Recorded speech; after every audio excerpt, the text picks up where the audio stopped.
been around them a lot, and it was just interesting that when I started asking the question about what parents have been through, a lot more people that were more open to sort of share things, and it re-emphasizes the point that this is quite common, unfortunately, and it's common today. I think it was probably more common previously, more underreported, I would guess, but I'm not certain. And this is just a very interesting way to get people's feedback on it. And so what I want to do is just read you what one lady sent to me. I am just trying to bring it up. It doesn't seem to be working hugely well for me. Because she put in some really good points that I'd not come across before, and I just think they're really handy to be aware of. Right. So I'll just read you what she wrote. I'm obviously not going to show her name or anything like that. And if Christine jumps on, then we'll bring her up and go through it all. If not, then that's fine as well. Right. I want to remain anonymous, but yes, I was sexually abused by my uncle as a child. Grooming is not talked about enough. Strongly agree with that. I think every parent should get onto some child protection training. I agree with that as well. But more than that, I think the kids should be empowered with skills, or at least some form of skills and tools to handle those situations. She's had to do it for her work in childcare, and looking back, the warning signs were all there. I'd also say to talk to their children about body safety, super important. The Daniel Morecambe Foundation, this is a foundation set up in Australia by parents of a young boy who was, I'm not 100% clear of the story, but I believe he was abducted and killed as a young kid, so they set up a foundation. They've got a ton of resources for various age groups on there. That would be Daniel Morecambe. Hold on, I'll just pull up the link and I'll put it in the chat for you guys.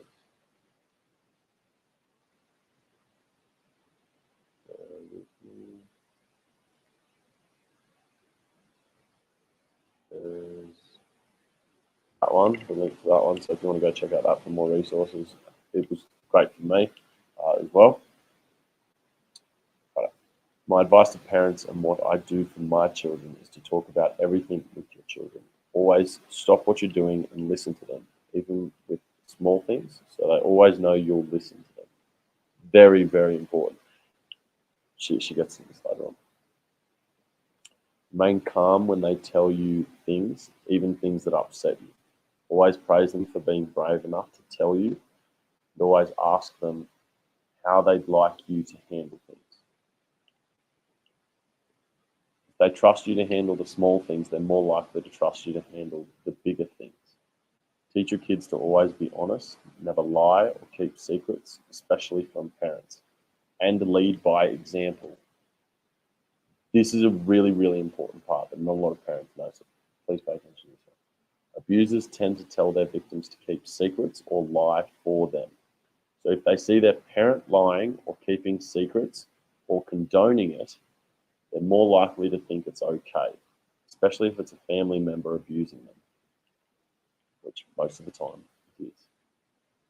If you're buying a present for someone and you don't want your child to tell the person, we use the word surprise, never secret. And this is really crucial for the cases that I know about that have happened with this. This is something that groomers always do. They always tell them it's a secret, or they try and gamify it, make the process of grooming into a game, and they're like, oh, just don't tell anyone it's a secret. We're playing this, we're doing this, it's part of the game, you can't tell them, or you ruin the game, or someone will get hurt.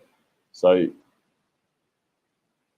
that I actually found to be super, super beneficial. I'll come back to this. I'm glad I got to that part.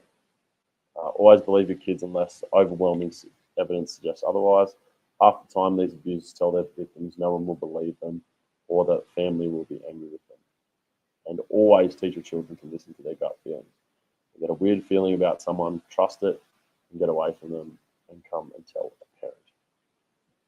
Super, super crucial. And I just thought that was a brilliant show. I've got a couple of others that people have sent through, and hopefully I'll be able to bring some more people up. But Christine's just jumped in, so let's bring her up. Hey, how you going? Hello. How you doing? Hi. Thank you. Hi. Nice to be here. Thanks. Sure, How are you? I'm outstanding. Do you mind if we just jump straight into it, and I could get you to give a little bit of an overview about yourself, so we get a bit of an idea of where you're coming from with this. Okay. Well, so I think I saw the questions that you had posted. So, Yeah, that's all. I've got them in front of me. So just to get a bit of about you. How'd you get to be? You know, what are you doing now? How did you get to be where you are now? A little bit about your kids, those sorts of things. So, okay. What I'm doing now, I'm a housewife now. So, and I have was kind of like out of the workforce, right after having my son, because I couldn't, I tried everything. And I think I started selling eBay or whatever after that, because I was, there's supposed to be, that's a whole nother trail, but accommodating towards women, during pregnancy, but they weren't. So, so I had been a caseworker, and I had played in the York Symphony, which is like, kind of a professional / sort of in between professional, semi-professional orchestra. Cool.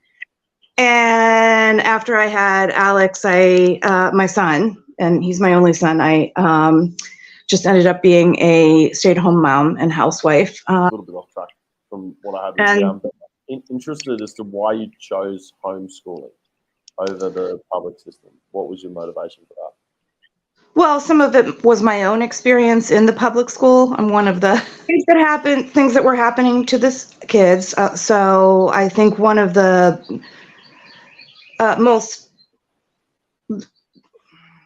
horrific things that I saw were parents being blackmailed into basically giving their kids Ritalin,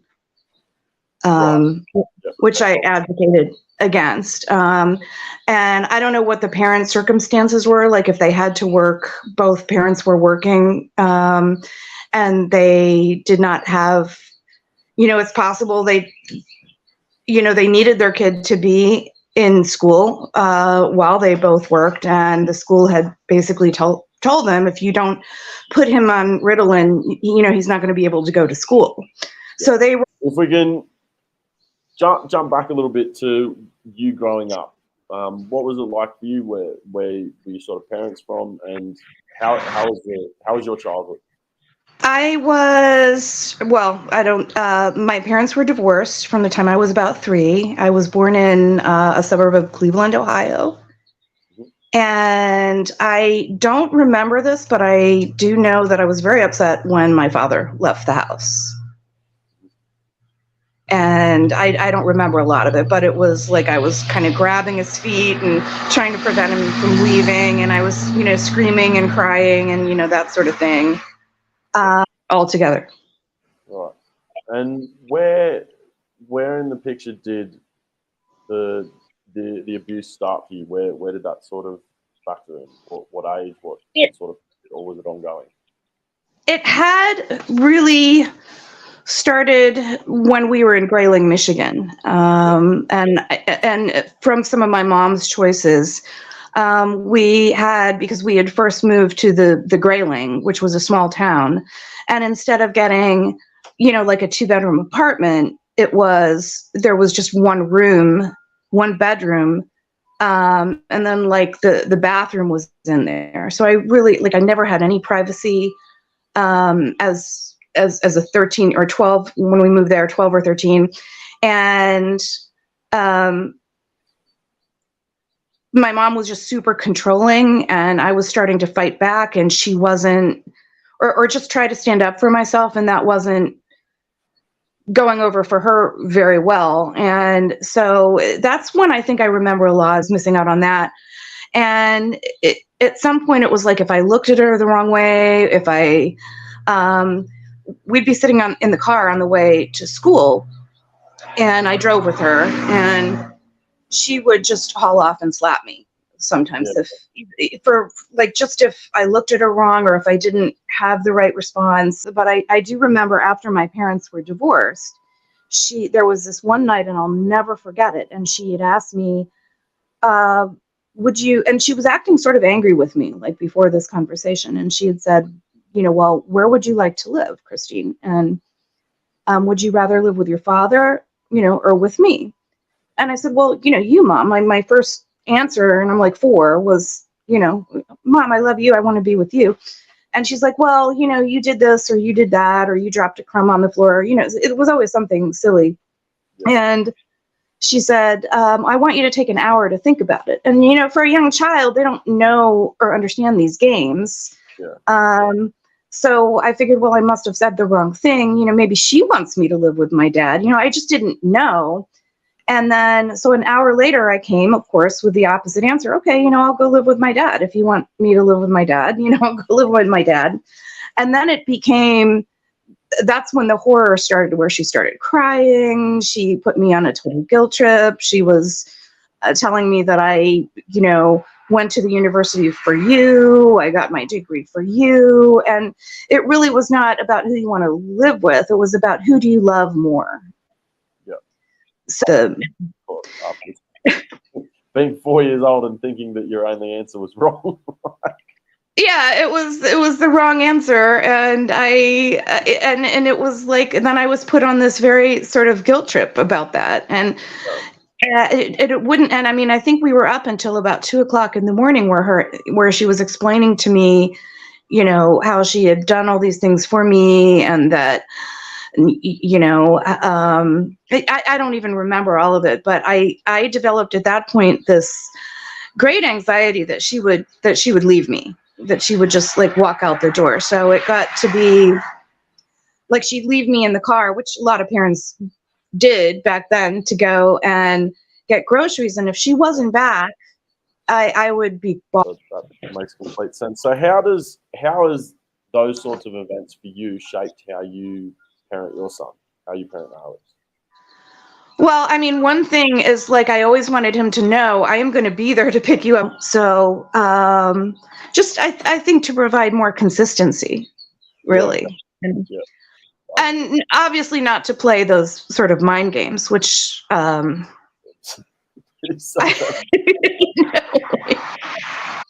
guess either tip or lesson for yourself or tip for other parents be around making sure that pattern of abuse doesn't continue into your kid's life or their kid's life or the next generation. What are the things you do as a parent to prevent that as a result of the things that have happened to you?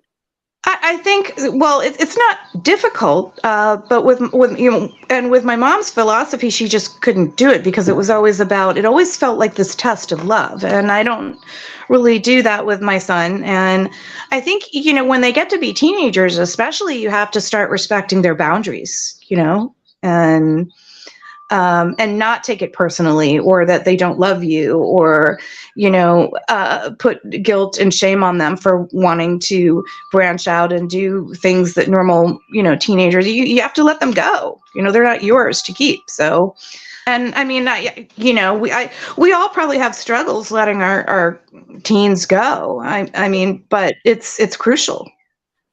Yeah, I would to agree. get a grip on it. Cool. I appreciate those thoughts and sharing that story. I do appreciate it. Hopefully there's some things in there some other parents or probably definitely can relate to. I know the guilt tripping one's probably it's a pretty consistent theme in a lot of people's lives, I would imagine. But being able to sort of be aware of that, and I think ideally just stop it repeating and flowing on through generations, because it doesn't need to. And like I said, it's pretty simple. But if you're not conscious of it, like I would imagine that, your mum wouldn't have had bad intentions in raising you as a child, but if she's not conscious of the things that she's doing or how things are sort of being portrayed or how you're interpreting things, then it makes it a lot more difficult to sort of change the behavior. So being conscious of that and observing it and having those honest conversations be a pretty important thing to do. So, yeah, I appreciate you sharing that. Did you have anything else that you wanted to share before we go? Because I just want to be conscious. Just I think for my mom, especially, in my teens and growing up, she did not have a good life philosophy. She was, I think, worried about growing older herself, and I don't think she had the best life philosophy about that. And hey, there's certain times in life that, for me, I think growing older, you have to give up certain things, but there's good things about it, and if you accept it, and you have time to do other things. Sometimes I think for men especially that have to retire, but for women too, we lose things in a different way. And my mom, like in her 40s, had a horrible time with that, and I think she was jealous, and there's no place for jealousy in a relationship with your own child. Cool. I would agree with that. Pretty accurate. Huh? Awesome. Yeah, awesome. All right. Christine, thank you very much for your time. I appreciate you sharing that story. We'll leave it there for now. And maybe in relation to the caseworker experience, I'm sure that would be interesting to hear about. We can get you back on a little bit later to share some things about that. Yeah, I hope I did okay. I was trying to. It's just sharing your story. There's no sort of right or wrong to it. There's so much, and I wasn't sure. Yeah. That was brilliant. Brilliant. Awesome. Thanks very much, Christine. I appreciate it. All right. Have a great afternoon. Cheers. Bye-bye. Bye. Awesome. All right, there you go, guys. I hope you got something beneficial from that. The key things being around communication, but I think consciousness around your actions and what you're sort of saying makes sense. The guilt tripping technique that parents like to use is something I'm sure plenty of people can relate to, and I think it's something to be aware of. Definitely being in control of your emotions, clearly a big thing. Things that are going on with a mum and then that being projected onto hers, you have to be conscious of that as a parent. And even more conscious about how your kids take that on board, because it can really, really stick with them and really shape their lives. And I've definitely had instances that's happened to me and shaped my experiences. So yeah, just be aware of it. Chat to people. If you need to get help, get help.